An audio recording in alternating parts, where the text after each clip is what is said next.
Mrzovoljni majmunčić ide na zabavu. Bio je to sasvim običan dan u Maksovoj šumi. Ali onda je odjednom na svojoj grani pronašao pozivnicu. A na pozivnici je pisalo: Dragi Maksiću, pozivam te na svoju zabavu. Dikobraz. Zabavu? Ma kakvu zabavu? Rekao je Maks. Ma daj, bit će nam super. Na zabavi ćemo moći puno plesati. Rekao mu je njegov prijatelj Grga. Plesati? Plesati? Ali ja ne znam plesati. Ti ne znaš plesati, ti ne znaš plesati, ti ne znaš plesati, ma ti ne znaš plesati. Začuli su se glasovi svih njegovih prijatelja iz šume i odmah su dotrčali i žirafa, i gorila, i hijena, i kornjača, i zmija, i nosorog, i slon. Svi su se čudili Maksovoj izjavi. Ali nemoguće je da ne znaš plesati, pa sama se moraš opustiti i početi plesati. Ali ja to ne mogu, ne znam. Ali ma znaš, ajde probaj. I tako je mali Maks probao plesati. A odjednom Grga šapne svojim prijateljima. Mislim da smo mu ipak trebali povjerovati kad je rekao da ne zna plesati. Ma, znaš što?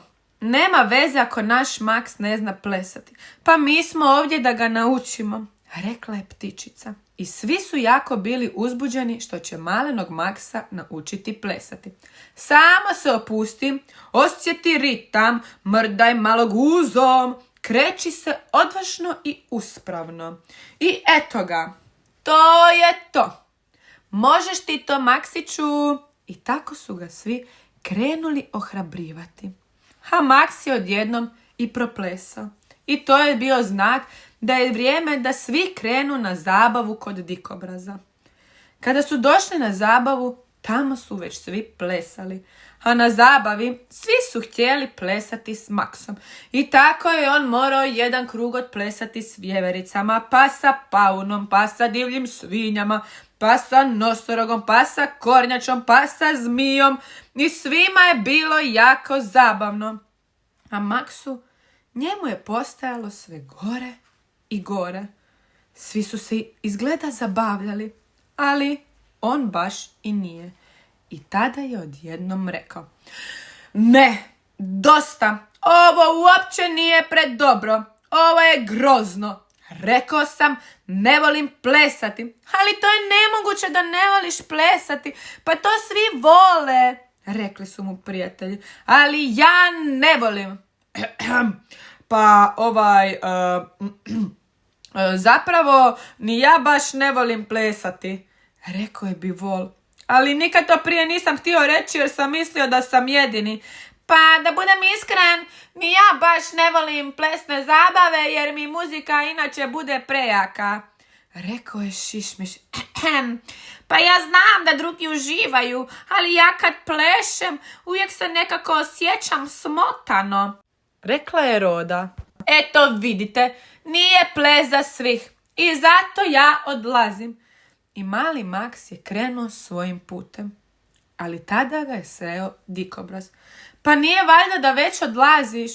Pa, znaš što? Ova zabava nije samo plesna zabava. Ja sam vam tu pripremio i veliki stol slasne hrane i puno drugih zabavnih igara. Hrane, igre, rekao je Maks. A tada i ugledao pun stol hrane, na kojem je bio puding od ananasa, banane, med, ukiseljeno korijenje, sušena kora, pita od mušica, trava, jaja sa iznenađenjem i još puno banana. A kada se dobro najeo, ugledao je puno zabavnih igara. Grane za ljuljanje, zatresi stablo, lokva za skakanje. I tako je Maks ostao i shvatio je da zabava ne mora biti samo plesna zabava. I tada je Maks shvatio da je na zabavi zapravo jako zabavno i bilo mu je jako lijepo. Čiča miča, gotova je priča.